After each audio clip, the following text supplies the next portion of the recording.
country is in need of a turnaround. The Olympics was a turnaround. People want more success. They don't want less success. Tonight, my interview with Mitt Romney, the man who wants to be the leader of the free world. But how would a President Mitt Romney handle the economy? I want to get America stronger with an economy that creates the jobs our people need. Tonight, big questions for the man who will be the Republican nominee. We've had a congresswoman shot in the head and nearly assassinated. 70 people hit and wounded and killed in the movie theatre. Terrible things happen. The truth is there's no particular change in law that's going to keep people who are intent on doing harm from doing harm. And with the Olympic ceremony just hours away, his wife Anne talks about her battle with MS and why she says horse riding saved her life. Getting back on a horse, I started getting better and stronger. Mitt and Anne Romney, this is Piers Morgan Tonight. I'm at the old Royal Naval College in London, one of our finest historical and military monuments. Behind me is the Equestrian Centre for the Olympic Games. And the reason that's relevant is that my guests tonight are Mitt Romney and Anne Romney. And Anne Romney has a horse in that race. She actually has a part ownership in Rafalka, which is in the dressage section of the Olympic equestrian competition. Tonight I'll be talking to the Romneys about that and about the election and, well, just about everything else, including their very enduring and very touching love story. Governor, Mrs. Romney, it must feel, I don't know, how does it feel to be back at the Olympics? Because the Olympics have been such a huge part of your life. You helped turn around the Salt Lake Olympics. Are you excited to be back here now? Oh, it's great. It's absolutely fabulous. You know, I'd never been to an Olympics before I was given the Olympic job. I mean, I'd done the same thing everybody else did. I watched the games on TV. But to actually be here and to experience not just the athletes, but also the volunteers who are working hard and excited, and then the whole community comes together. It's fabulous. And these games, you know, great weather, enthusiasm on the part of the people here in London. I think you're going to see terrific games that'll be a long time in our memories. You've been slightly criticised for knocking the British enthusiasm, as if you hadn't picked up on much enthusiasm. Are you feeling it now? Well, I'm delighted to see the kind of support that has been around the torch, for instance. I watched last night on BBC an entire program about the torch being run across Great Britain and the kind of crowds, I guess millions of people that turned out to see the torch. That's what you hope to see. I made a fascinating discovery last night, Governor, which is that you are more English than I am. Did you know this? I did not know that. Your great-great-grandfather, Miles Romney, was born in Preston in Lancashire. My great-great-grandfather was born in Ireland. You are technically more English than me. Well, I knew that my ancestors came from here, and I know Miles Romney and Miles Park Romney. These are the folks that came and helped settle the West. But it's I didn't realize I was more English than you are. But do you feel partly English? Well, I'm married to a girl from Wales, yeah. and I'm a guy from Great Britain, so I feel like this is home too, I guess. And I saw a good omen as we were driving in. The road in front of the horse park where we're sitting in front of is Romney Road. Is it really? Yeah. Isn't that extraordinary? Yeah. I thought it was quite interesting. On the Salt Lake, you've used this as an example of your business skills being able to turn things around, and that's been a theme, and we'll come to Bain Capital and that later. Why do you think the particular skill set that you had to deploy at the Salt Lake Olympics, which by common consent was a triumphant turnaround, why would that work with America Incorporated? Well, of course, the Olympics, that's very different than the country, and a business is very different than the country. But people who learn the experience of leadership, whether in their homes, in their community, in their business, or in something like the Olympics, those lessons of leadership can be applied to other circumstances. In our case at the Olympics, we faced tough times. We built a strong team. I was able to establish with them a clear vision of what we needed to do. We tackled a budget crisis that we faced, and we were able to come together in a way through unity that produced an extraordinary success. The country is in need of a turnaround. The Olympics was a turnaround. There were businesses I've been associated with that needed a turnaround. That kind of experience of focusing on the most critical issue, building the most effective team possible, creating a common vision, unifying around that vision, and then delivering results is something I think the American people would like to see in our economy right now. And you were heavily involved at the time, and it seemed to most people that there were two reasons that you both felt compelled to get involved in it. One, you just lost an election, maybe had a point to prove. something to do other than anything else. And in your case, you were just recovering from this devastating news about being diagnosed with MS. It kind of gave you a common purpose. And there was a very poignant moment when you were asked to allow someone who was your hero to hold the torch, and you chose your wife. Tell me about that.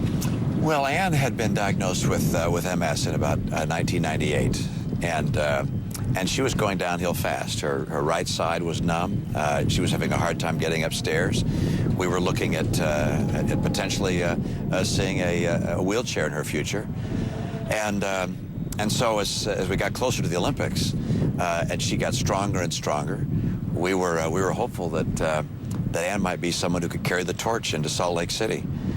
She made the kind of progress that suggested to the people who knew her that she was a hero. And the people we selected for torchbearers in our games were people who'd inspired us. I noticed here in Great Britain, the theme of the games is inspire a generation. Yeah. Well, inspiration was really the heart of our torchbearers as well. And for me, there was no one who had inspired me more than Anne. And so I nominated her to be a torchbearer. And as a donor to the games, I got to choose one.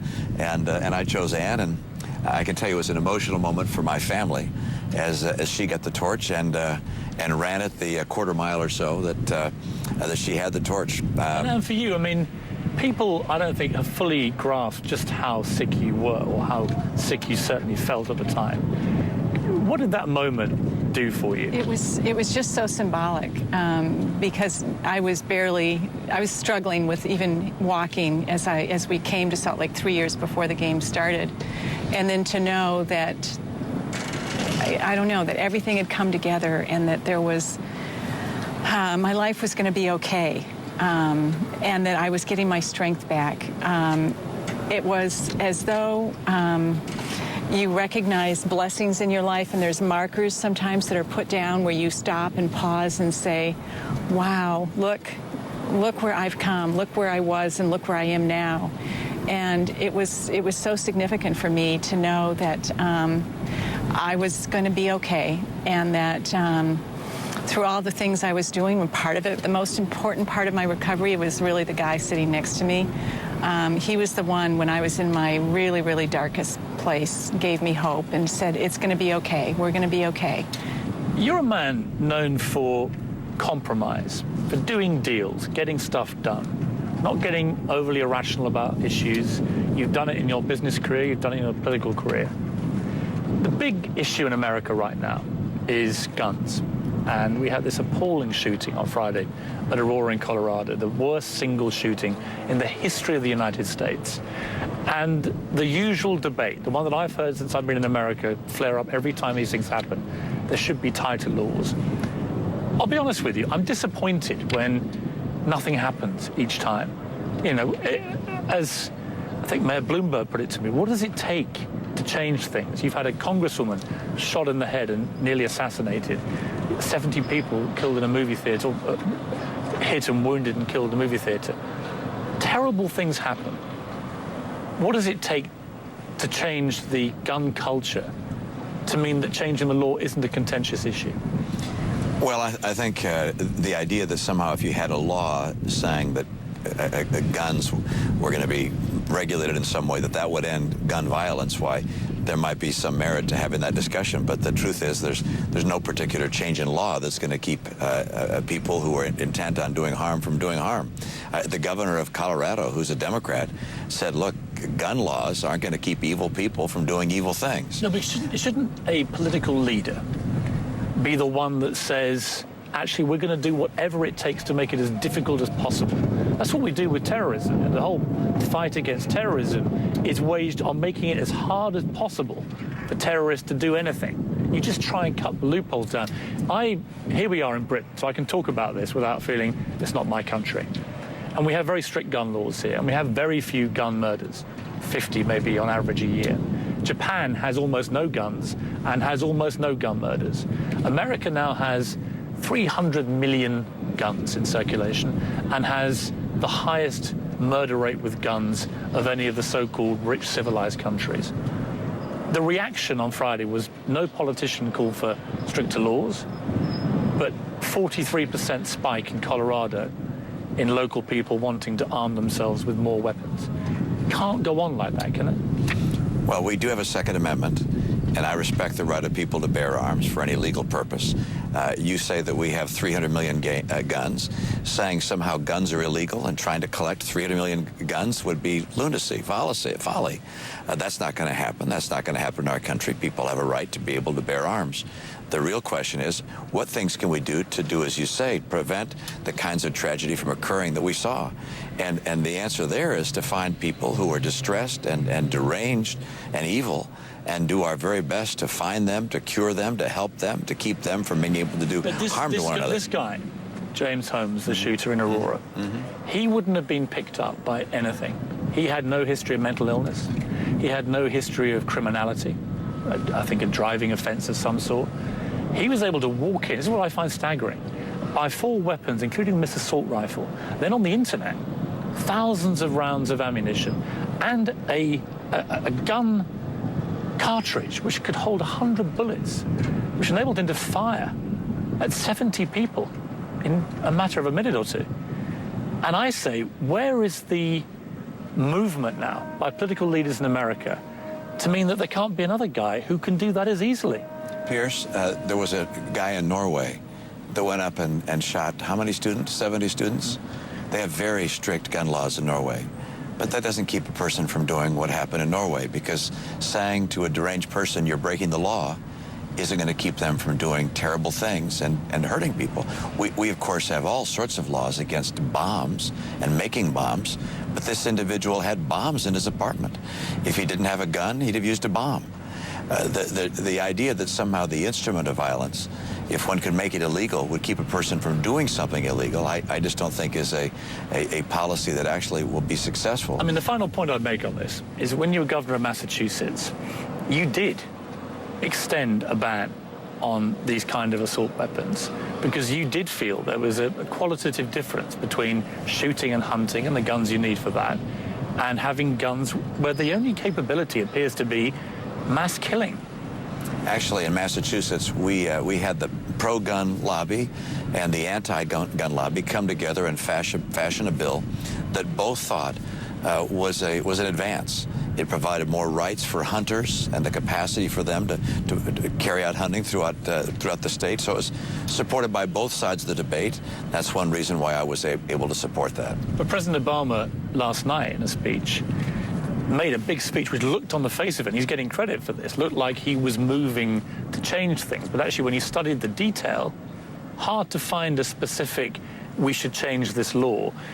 If he called you up and said, look, we need to get together in the wake of this, as I say, the worst ever shooting, we need to get together, do a compromise deal that just makes it more difficult for people like this to evade the system, would you at least in principle be happy to have that conversation? Piers, I don't support new gun laws in our country. We have a lot of gun laws now. We have background checks and other restrictions on gun ownership in our country. But as you say, we have 300 million guns in America. We have a Second Amendment that protects the right of people to bear arms. I support that. I think that the effort to continue to look for some law to somehow make violence go away is missing the point. The real point has to relate to individuals that are deranged and distressed, and to find them, to help them, and to keep them from carrying out terrible acts. Timothy McVeigh, how many people did he kill with fertilizer, with products that can be purchased legally anywhere in the world? He was able to carry out vast mayhem. Somehow thinking that laws against the instruments of violence will make violence go away, I think is misguided. When we come back, we'll talk about the forthcoming election and about the opinion polls. I want to ask Mitt Romney, why is it that more people trust him with the economy than Barack Obama, but they don't find him anywhere near as likable?